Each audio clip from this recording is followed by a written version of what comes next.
Wonderful SR ક્રિએશનમાં આપ સર્વેનું સ્વાગત છે। આજે આપણે જોઈશું 16 સોમવારની વાર્તા। મિત્રો, વિડીયો પસંદ આવે તો લાઈક, શેર અને ચેનલને સબસ્ક્રાઇબ જરૂરથી કરશો। આ વ્રત શ્રાવણ માસના પહેલા સોમવારથી શરૂ કરવું અને 16 સોમવાર સુધી આ વ્રત કરી મહાદેવજીના મંદિરે જવું, ત્યાં શિવ પાર્વતીજીની પૂજા કરવી, એકટાણું કરવું અને મહાદેવજીની વાર્તા સાંભળવી। વાર્તા સાંભળતી વખતે હાથમાં ચોખા રાખવા અને હોકારો દેવાને બદલે મહાદેવજી મહાદેવજી એમ કહેવું। શંકર અને પાર્વતી પોતાના મંદિરમાં બેઠા છે અને બેઠા બેઠા ચોપાટ રમે છે। એમની રમત તપોધન બ્રાહ્મણ બેઠું બેઠું જુએ છે। એને કોણ હાર્યું અને કોણ જીત્યું એ કહેવાની સૂચના શંકર પાર્વતીજીએ આપી। પહેલી વાર શંકર ભગવાન રમત જીતી ગયા અને બ્રાહ્મણને પૂછ્યું, કોણ હાર્યું, કોણ જીત્યું? ભગવાન, આપ જીત્યા અને માતાજી હાર્યા, બ્રાહ્મણે કહ્યું। બીજી વાર પાર્વતીજીની જીત થઈ ને બ્રાહ્મણને પૂછ્યું, કોણ હાર્યું, કોણ જીત્યું? ભગવાન, આપ જીત્યા અને માતાજી હાર્યા। ત્રીજી વખત પાર્વતીજી જીતી ગયા અને બ્રાહ્મણને પૂછ્યું, બોલ ભાઈ, કોણ હાર્યું, કોણ જીત્યું? ભગવાન, આપ જીત્યા અને માતાજી હાર્યા। આ તપોધન બ્રાહ્મણ 2 વખત જૂઠું બોલ્યું, કારણ કે એને તો શંકર ભગવાનને રાજી કરવા હતા। આથી પાર્વતીજી ક્રોધે ભરાયા અને બ્રાહ્મણને શાપ આપ્યો, હે બ્રાહ્મણ, 3 બાજીમાંથી 2 બાજી હું જીતી ગઈ છું, છતાં તું જૂઠું બોલ્યો, એટલે મારો તને શાપ છે કે તને આખા શરીરે કોઢ ફૂટી નીકળશે। અને તરત બ્રાહ્મણને આખા શરીરે ત્યાં ને ત્યાં જ કોઢ ફૂટી નીકળ્યો। એટલે બ્રાહ્મણે શાપ મુક્ત કરવા માટે શંકરને અને પાર્વતીજીને બંનેને આજીજી કરવા માંડી અને માફી પણ માંગવા લાગ્યો। પણ આ શાપ તો પાર્વતીજીએ આપ્યો હતો, એટલે કંઈ થઈ શક્યું નહીં। એ તો ત્યાંથી ઊભું થયું અને રડતો રડતો ચાલી નીકળ્યો। તપોધન બ્રાહ્મણ પાર્વતીજીના શાપના લીધે કોઢિયો થયો। તેની સાથે સાથે અનેક દુઃખોમાં આવી પડ્યો। એક સાધુ મહારાજ આગળ બ્રાહ્મણે પોતાના દુઃખોની વિગત જણાવી અને આનો કોઈ ઉપાય બતાવવા કહ્યું। સાધુ મહારાજે શિવજીની ખરા દિલથી તપસ્યા કરવાની સલાહ આપી। આથી બ્રાહ્મણ હિમાલયમાં કૈલાસ પર્વત પર શિવની તપસ્યા કરવા ચાલી નીકળ્યો। તે જતો હતો ત્યાં બદામી રંગની એક ગાય મળી। એણે બ્રાહ્મણને ઉભો રાખ્યો અને પૂછ્યું, હે તપોધન ભાઈ, તમે રડો છો કેમ? અને આમ રડતા રડતા ક્યાં જાઓ છો? આથી બ્રાહ્મણે માંડીને બધી વાત કરી। આ સાંભળી ગાય બોલી, ભાઈ, હું પણ ઘણી દુઃખી છું। મારા આંચળ દૂધથી ફાટ ફાટ થાય છે, મને કોઈ દોહતું નથી અને મારા વાછરડા મને થાવતા પણ નથી, માટે મારા પાપનું નિવારણ પણ પૂછતા આવજો। સારું કહી એ તો આગળ વધ્યો। ત્યાંથી થોડેક આગળ ગયો, ત્યાં એક ઘેરા બદામી રંગનો ઘોડો મળ્યો। ઘોડો પણ દુઃખી હતો। એણે બ્રાહ્મણને પૂછ્યું, હે વિપ્રદેવ, તમે આમ રડતા રડતા ક્યાં ચાલ્યા? અને બ્રાહ્મણે ઘોડાને બધી માંડીને વાત કહી સંભળાવી। એટલે ઘોડો બોલ્યો, અરે ભાઈ, હું આટલો બધો રૂપાળો અને કદાવર છું, છતાં કોઈ મારી ઉપર સવારી જ કરતું નથી, તો મારા પાપનું નિવારણ પૂછતા આવજો। ભલે કહી બ્રાહ્મણ આગળ વધ્યો। થોડીક દૂર ગયો, ત્યાં રસ્તામાં એક ઘટાદાર આંબો આવ્યો। આંબા ઉપર કેરીના લોમખાને લોમખા બાજેલા છે। બ્રાહ્મણ થાક ખાવા માટે આંબાના ઝાડ નીચે બેઠો। આંબાના ઝાડે પણ બ્રાહ્મણને એ જ સવાલ પૂછ્યો અને બ્રાહ્મણે પણ એ જ જવાબ આપ્યો। ત્યારે આંબાએ કહ્યું, હે ભાઈ, મારા ઝાડ પર આવી સરસ મજાની કેરીઓ લાગેલી છે, પરંતુ કોઈ પણ માણસ એક પણ કેરી તોડીને ખાતું નથી, તો મારા પાપનું નિવારણ પણ પૂછતા આવજો. થોડીક વારમાં બ્રાહ્મણનો થાક ઉતરી ગયો એટલે ભલે કહી તે આગળ ચાલતો થયો. થોડીક દૂર ગયો ત્યાં એક તળાવ આવ્યું. આ તળાવમાં એક મગર રહેતો હતો. મગરે આવીને બ્રાહ્મણને એ જ સવાલ પૂછ્યો અને બ્રાહ્મણે પણ એનો એ જ જવાબ આપ્યો. ત્યારે મગરે કહ્યું, ભાઈ, હું તળાવમાં રહું છું, છતાં મારા આખા દેહમાં બળતરા થાય છે, તો મારા પાપનું નિવારણ પણ પૂછતા આવજો. ભલે કહી બ્રાહ્મણ આગળ વધ્યો અને હિમાલયમાં કૈલાસ પર્વત ઉપર આવીને એક ઝાડની નીચે તપ કરવા બેસી ગયો. બ્રાહ્મણના તપથી મહાદેવ પ્રસન્ન થયા અને પૂછ્યું, બોલ ભાઈ, તારી શી ઈચ્છા છે?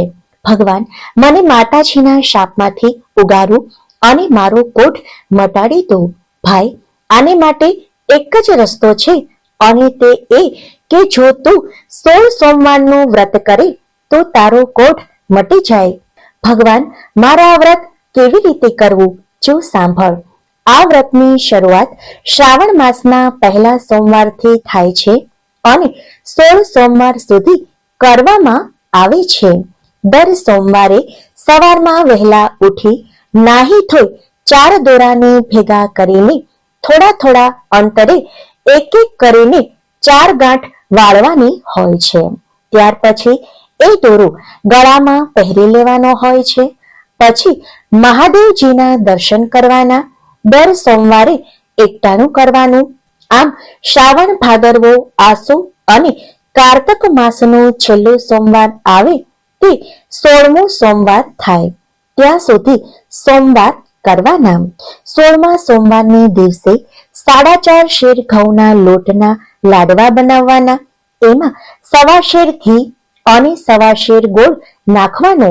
આ જે લાડુ બન્યા હોય એના 4 ભાગ પાડવાના.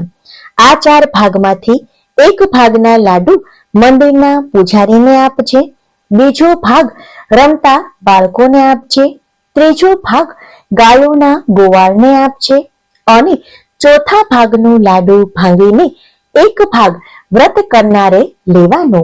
આમ કરતા પણ જો લાડુ વધે તો એને જમીનમાં દાટી દેજે.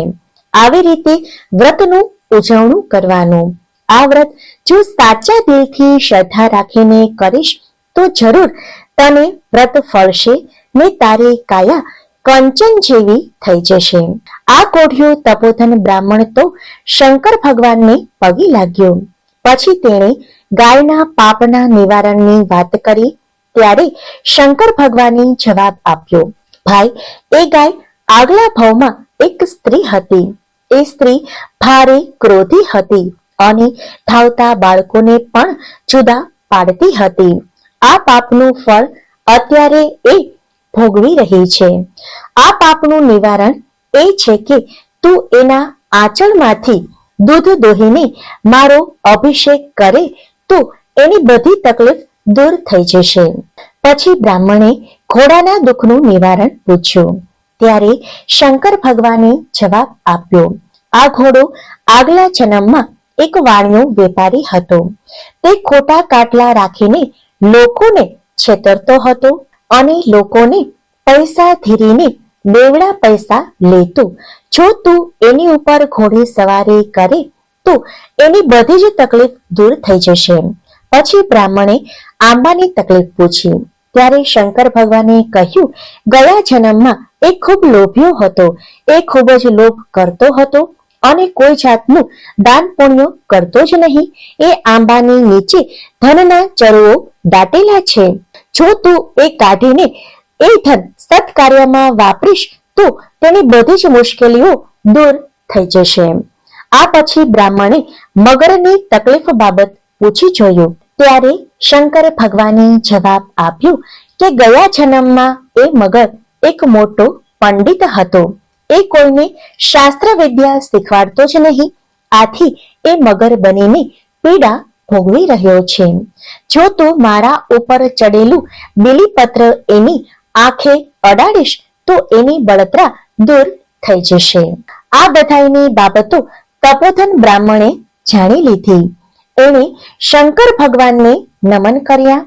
પછી એણે ભગવાનને ચડાવેલું એક બીલીપત્ર લીધું અને એ ચાલી નીકળ્યો. રસ્તામાં આવતા જ પ્રથમ તળાવ આવ્યું. તળાવની કિનારે જ મગર બ્રાહ્મણની રાહ જોતું બેઠું હતું. આવતા વેત મગરે બ્રાહ્મણને પૂછ્યું એટલે બ્રાહ્મણે જવાબ આપ્યો, લે, આ શંકર ભગવાને બીલીપત્ર આપ્યું છે, એ તારી આંખે અડાડું છું એટલે તને સારું થઈ જશે. આમ કહી તપોધન બ્રાહ્મણે મગરની આંખે બીલીપત્ર અડાડ્યું કે તરત જ મગરના શરીરની બળતરા ઓછી થઈ ગઈ. ત્યાંથી બ્રાહ્મણ આગળ ગયો અને આંબાના ઝાડ નીચે આવીને બેઠો. થોડી વાર પછી આંબાના ઝાડ નીચેથી ચરુ ખોદી કાઢ્યો. આ ધન સારા માર્ગે વાપરવાનો સંકલ્પ કરી એક કેરી આંબા ઉપરથી તોડીને ખાધી. એને અમૃતનો ઓડકાર આવી ગયો. પછી બ્રાહ્મણ આગળ ગયો. ત્યાં પેલું ઘોડું એમની રાહ જોઈને ઊભું હતું. બ્રાહ્મણે તરત જ ઘોડા ઉપર સવારી કરી અને કહ્યું, ભાઈ, હવે તારા પાપનું નિવારણ થઈ ગયું છે અને તારી જે ઈચ્છા હશે તે પૂરી થશે. આમ કહી બ્રાહ્મણ આગળ વધ્યો. ત્યાં પેલી ગાય પણ બ્રાહ્મણની રાહ જોઈને બેઠી હતી. બ્રાહ્મણે ગાયની બધી જ વાત કરી અને પછી ગાયને દોહીને તેનું દૂધ એક વાસણમાં એકઠું કર્યું અને શંકર ભગવાનનું નામ લઈ દૂધ વડે અભિષેક કર્યો. આથી તરત જ ગાયનું બધું દુઃખ દૂર થઈ ગયું અને બધા વાછરડા રમતા ભમતા આવીને ગાયને થાવવા માટે વળગી પડ્યા. અને બ્રાહ્મણ આગળ વધ્યો. ત્યાં શ્રાવણ માસ બેસી ગયો એટલે બ્રાહ્મણે 16 સોમવારનું વ્રત શરૂ કર્યું. જોત જોતામાં 4 મહિના પૂરા થઈ ગયા અને કારતક મહિનાના છેલ્લા સોમવારે ઉજવણું કર્યું. ત્યાં તો બ્રાહ્મણના શરીરનો કોટ સંપૂર્ણપણે મટી ગયો. તેનું શરીર રાજકુમારના જેવું કંચન વર્ણું થઈ ગયું. પાર્વતીજીના શાપથી મુક્ત થયેલો બ્રાહ્મણ પોતાના ગામને પાદરે આવે છે. ત્યાં પાદરમાં જ એક બાજુ મોટો મંડપ બાંધેલો હતો. એમાં દેશ પરદેશથી આવેલા રાજાઓ અને રાજકુમારો બેઠેલા હતા. આવીને બ્રાહ્મણે કોઈને પૂછ્યું, ભાઈ, આ શું છે? આ બધી શેની ધમાલ છે? ત્યારે એને જવાબ મળ્યો કે આપણા રાજાની કુંવરીનું આજે સ્વયંવર રચાયું છે એટલે રાજાઓ અને રાજકુમારો આવ્યા છે. એ તો મંડપની પાસે ઊભો ઊભો જોતો હતો. એવામાં શણગારેલી હાથણી ફરતી ફરતી એ બ્રાહ્મણ પાસે આવી. એની સૂંઢમાં સોનાનો કળશ હતો. આમ હાથણી 3 વખત આખા મંડપમાં બધા રાજાઓ અને રાજકુમારો પાસે ફરી અને ત્રીજી વખતે આ બ્રાહ્મણ પાસે આવીને તેની ઉપર સોનાનો કળશ ઢોળ્યો. આથી રાજાએ પોતાની કુંવરીના લગ્ન બ્રાહ્મણની સાથે કરાવી આપ્યા. પહેરામણીમાં રાજાએ તો સોનું, રૂપું, હીરા, માણેક, મોતીના દાગીના તેમજ રેશમી જરીના પોશાકો, હાથી અને ઘોડા વગેરે આપ્યા. બ્રાહ્મણ તો રાજકુંવરીને પોતાની પત્ની બનાવી પોતાના ઘરે આવ્યો. આ બધું મહાદેવજીની કૃપાનું જ ફળ હતું. એવામાં રાજા મરણ પામ્યો અને આ બ્રાહ્મણ રાજા બન્યો. એની પત્ની રાણી બની. જોત જોતામાં કારતક માસ પૂરો થવા આવ્યો અને 16મો સોમવાર આવી પહોંચ્યો. બ્રાહ્મણ રાજાએ 16 સોમવારનું વ્રત ફરી કર્યું અને 16મા સોમવારે ઉજવણું કર્યું. ત્યારે રાણીએ 32 જાતના પકવાન કર્યા અને બીજી ઘણી ઘણી વાનગીઓ બનાવી. આથી રાજા રાણી ઉપર ગુસ્સે થયો, કારણ કે આ વ્રતના ઉજવણામાં બીજું તો કાંઈ ખવાય નહીં. એટલે રાજા એકલા લાડુ પોતાના ભાગના ખાઈને ઊભો થઈ ગયો.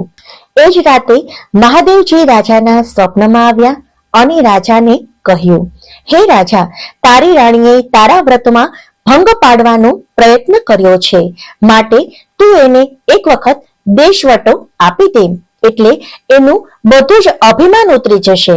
અને બીજે દિવસે સવારે રાજાએ રાણીને દેશવટો આપી દીધો અને પોતાના રાજ્યની બહાર તગડી મૂકી.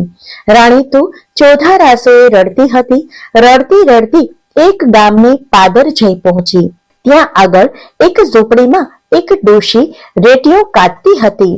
એની જોઈ રાણી એની પાસે ગઈ અને પીવા માટેના પાણીની માંગણી કરી. ડોશી ભલી હતી એટલે તેણે ઊભા થઈને પાણી આપ્યું અને રાણીનું દુઃખ એણે સાંભળ્યું એટલે ડોશીને રાણી ઉપર દયા આવી અને રાણીને પોતાની સાથે રાખી. આથી ડોશીના કામમાં નુકસાન થવા માંડ્યું. ડોશીના તાર વારંવાર તૂટી જતા હતા અને સૂતર પણ ઓછું કંતાતું હતું. આથી ડોશીએ તેને અપશુકન્યાર ગણીને કાઢી મૂકી. રાણી તો ચાલતી ચાલતી એક કુવા કાંઠે આવી. ત્યાં એક પનિહારી પાણી ભરતી હતી. એને પાણી પાવાની વિનંતી કરી. આથી તેણે માટલું કુવામાં ઉતાર્યું, પણ માટલું કુવાની દિવાલ સાથે અથડાયું અને ભાંગી ગયું. આથી તેને અપશુકન્યાર ગણીને પાણી પાયા વગર કાઢી મૂકી. ચાલતા ચાલતા રાણી આગળ ગઈ. ત્યાં એક સંત મહાત્માની મઢી આવી. આ સંત મહાત્માએ રાણીને આશરો આપ્યો. આ રાણીને સંત મહાત્માએ જમવા બેસાડી અને થાળીમાં ભોજન પીરસ્યું. થાળી રાણીને આપી કે તરત જ થાળીમાં તો જીવડા બની ગયા. સંત મહાત્મા આનું કારણ સમજી ગયા એટલે તરત જ તેણે રાણીને કહ્યું, બેટી, તું મહાદેવજીની દૂષિત છે, માટે તું શંકર ભગવાનનું વ્રત કર. અને એ વ્રતની સમજણ પણ પાડી. થોડા વખતમાં જ શ્રાવણ મહિનો આવતો હતો એટલે રાણીએ વ્રતની શરૂઆત કરી. જોત જોતામાં 16 સોમવાર પૂરા થઈ ગયા અને વ્રતનું ઉજવણું કર્યું. એ જ રાતે શંકર ભગવાન બ્રાહ્મણ રાજાના સ્વપ્નમાં આવ્યા અને કહ્યું, હે રાજન, તારી રાણી જંગલમાં તપ કરી રહી છે, માટે તું જઈને એને તેડી લાવ. તરત જ રાજા એને તેડવા માટે ચાલી નીકળ્યો. તે મહાત્માને મળ્યા અને મહાત્માએ રાણીને રાજા સાથે વિદાય કરી. એ સાથે મહાત્માએ રાણીને મંત્રેલું પાણી આપ્યું અને કહ્યું કે બેટા, તારા કારણે આગળ જે કોઈ પણ વ્યક્તિ દુઃખી થયા છે તેના ઉપર તું આ અભિમંત્રિત થયેલું જળ નો છંટકાવ કરજે, તો તેના બધા જ દુઃખો દૂર થશે. આમ રાજા રાણી મહાત્માજીના આશ્રમમાંથી નીકળી ચાલતા ચાલતા જતા હતા. ત્યાં રસ્તામાં એક પનિહારી ફૂટેલા ઘડા સાથે બેઠી હતી અને બેઠી બેઠી રડતી હતી. રાણીએ એને મંત્રેલો જળ ભરેલો ઘડો આપ્યો. રાણીએ અભિમંત્રિત જળનો છંટકાવ કર્યો કે તરત જ તે પનિહારીનું બધું જ દુઃખ દૂર થઈ ગયું અને રાણીએ મહાદેવના વ્રતનો મહિમા કહી સંભળાવ્યો. આગળ જતા ગાંગલી ખાચરની ઘાણી આવી, પણ એ ઘાણીમાંથી તેલ નીકળતું ન હતું. રાણીએ આ વાત જાણી અને ઘાણી ઉપર પવિત્ર જળનો છંટકાવ કર્યો એટલે તરત જ ઘાણીમાંથી તેલ નીકળવા માંડ્યું. ગાંગલી ખાચર રાજી રાજી થઈ ગઈ. એની પણ રાણીએ મહાદેવજીના વ્રતનો મહિમા સમજાવ્યો. આગળ જતા રસ્તામાં માલણની એક ઝૂંપડી આવી. માલણ કરમાયેલા ફૂલનો ઢગલો લઈને બેઠી હતી અને રડતી હતી. એની વાત સાંભળીને રાણીએ એ ફૂલની ઉપર પણ અભિમંત્રિત પવિત્ર જળનો છંટકાવ કર્યો કે તરત જ બધા ફૂલો ખીલી ઉઠ્યા અને રાણીએ એને મહાદેવજીના વ્રતનો મહિમા સમજાવ્યો. પછી રેટીઓ કાતતી ડોશીની ઝૂંપડી આવી અને પોતે રેટીઓ ફેરવી લાંબા લાંબા તાર કાઢી બતાવ્યા. એવામાં રાજા રાણી મહેલમાં આવી પહોંચ્યા. આખા નગરની રાજમહેલના મેદાનમાં જમવા માટે તેડાવ્યા. પણ ગામમાંથી એક કુંભારની સાસુ બહુ જમવા આવ્યા નહીં. એ ભૂખ્યા હતા. રાણીએ એની તેડાવ્યા. એની પાસે રાણીએ મહાદેવજીના વ્રતની વાર્તા કહી અને સાસુએ મહાદેવજી મહાદેવજી કહીને હોકારો ભણ્યો. આ ડોશી બહેરી અને આંધળી હતી. મહાદેવજીની વાર્તા પૂરી થઈ કે તરત જ આ કુંભારની ડોશી દેખતી થઈ અને સાંભળતી પણ થઈ ગઈ. આથી રાણીએ કહ્યું, માજી, આ બધું પ્રતાપ તો મહાદેવજીનું છે. એમ? હા માજી, તમે આ મહાદેવજીની વાર્તા સાંભળે કે ન સાંભળી, પણ એનું ફળ તમને ચોક્કસથી મળી ગયું. અને ત્યાર પછી એ ડોશીએ અને તેના દીકરાની વહુએ પણ 16 સોમવારનું વ્રત કરવાનો સંકલ્પ કર્યો. 1 વર્ષ વીતી ગયું આ વાતને અને રાણીએ એક સુંદર રાજકુમારને જન્મ આપ્યો. આ કુંવર યુવાન થયો અને બ્રાહ્મણ રાજા રાણી ઘરડા થયા. એટલે રાજા રાણીએ પોતાના રાજકુંવરને ગાદી સોંપીને બંને જણા મહાદેવજીની ભક્તિ કરવા લાગ્યા. હે મહાદેવજી, તમે જેવા રાજા રાણીની ફળ્યા તેવા તમારું વ્રત કરનાર, વાર્તા કહેનાર તેમજ વાર્તા સાંભળનાર સૌને ફળજો. જય મહાદેવ. હર હર મહાદેવ. મિત્રો, વિડીયો પસંદ આવે તો લાઈક, શેર અને ચેનલને સબસ્ક્રાઇબ જરૂરથી કરશો. આભાર.